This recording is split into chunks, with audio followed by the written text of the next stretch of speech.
Labas rytas. Vos 10 dienų beliko iki Jorės. Taip pat ir iki šių metų Gimtosios žemės Jorio apdovanojimo. Tad šiandien laidoje pasakosime apie Utenos rajono gyvūnų mylėtojų draugijos prezidentę Jolantą Tarnauskienę, Panevėžyje gyvenantį kraštotyrininką Tautvilį Užą, Biržų rajono ūkininką, keliautoją ir visuomenininką Kęstutį Armoną, taip pat Zarasų rajono Šlininkos vandens malūno bendruomenę.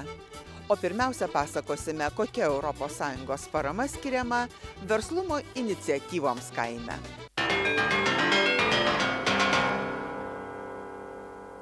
Lietuvos kaimo plėtros 2007-2013 metų programoje numatyta ES parama pasiekė ne tik mūsų ūkininkus, kurie įsigyję naujausio žemės ūkio technikos, šiandien drąsiai konkuruoja su kitais bendrijos žemdirbiais.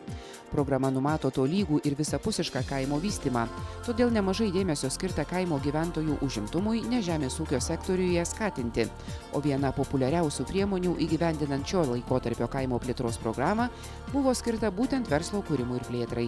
Ekonominių veiklų sąrašas, kuris gali būti remiamas, yra išties labai ilgas. Mes palikome, rašydami programą ir gyvenimo taisyklės, tikrai labai plačią laisvę pačiam pareiškėjui įvertinti savo vietovę, ko joje trūksta, kokių paslaugų, kokių veiklų trūksta ir pasirinkti kiekvienam priimtiną verslą. Lietuvos kaimo plėtros 2007-2013 metų programoje numatytą paramą verslo kūrimui ir plėtrai pasinaudoję verslesni kaimo vietovių gyventojai galėjo pradėti naujus verslus, o jau dirbantys smulkūs kaimo verslininkai turėjo progą išplėsti gamybos ar teikiamų paslaugų apimtis.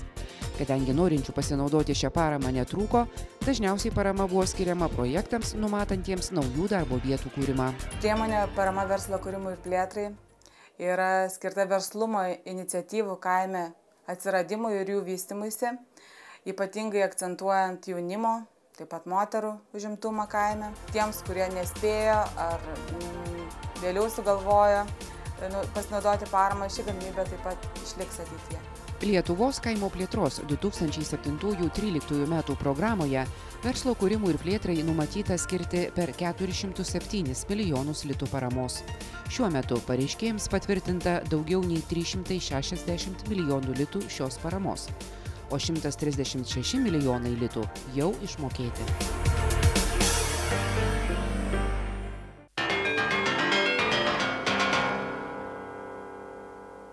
Šių metų Gimtosios žemės Jorio apdovanojimo nominacija už tai, kad visiems būtų geriau.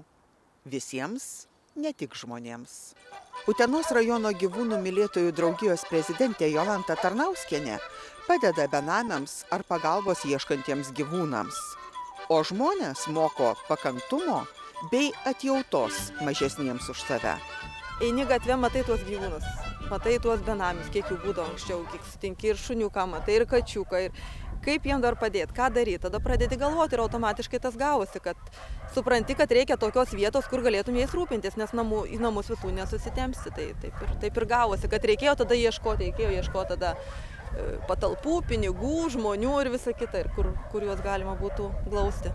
Tai tokio šiltumo žmogus, kuris sugeba dalinti savo šilumą, gerumu, būtent su tais, kuriems labiausiai to šilumos reikia.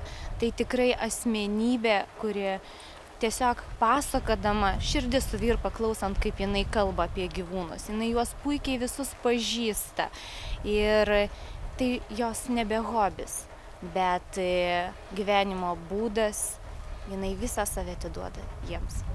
O iš kur jie pas jūs atkeliauja? Tai įvairiais būdais. Jie, tarkim, randam ir čia pririštų, pamestų ir atveža iš namų, tarkim, visokios priežastys nurodo, ir išvyksta į užsienį, ar tariamai, ar tikrai išvyksta, ar nusibosta, ar pasikeičia gyvenimo aplinkybės. Kitiems būna tikrai sunku, tarkim, senų tėvų savo gyvūnus atveža, negali laikyti iš kaimų, žmonės išsikrausto, negali laikyti, tarkim, į miestą kiti negali vežtis, visai būna. Teko, kai sakant, dirbti ilgus metus su tokiais darbuotojais, kurie labai myli gyvulius, galvijus, žvėrelius ir specialistai net tos srities, bet kada sutikau Jolantą, tai vienintelis žmogus toksai, kur pamačiau, kad jisai visą savo dvasią atsidavęs gyvūnam ir tad miela tokiam žmogui ir padėti.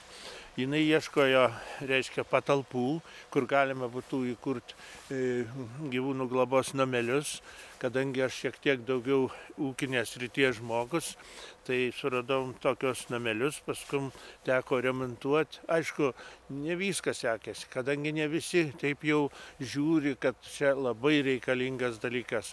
Yra visokių žmonių, tadagi ir susiduria tokie entuziastai su sunkumais. Bet kaip matote, visi sunkumai nugalėti, viskas padaryta, dėka jų tokio didelio noro, tokio atsidavimo savo darbui. Kiek turim kačių, visos yra skirtingos, su savais poreikiais jiem.